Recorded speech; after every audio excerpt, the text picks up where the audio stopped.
Hello, people.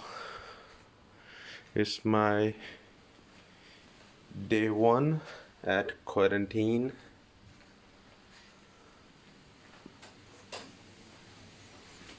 and it's time to take a bath.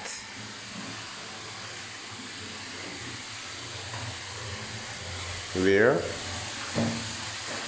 In the bathtub. Too bad I don't have little yellow duckling right now, but it doesn't matter.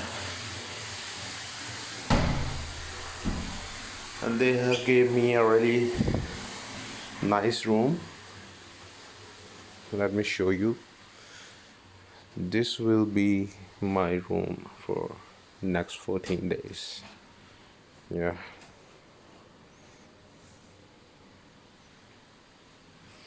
And the view outside is, you guessed right, it's a graveyard of the cars.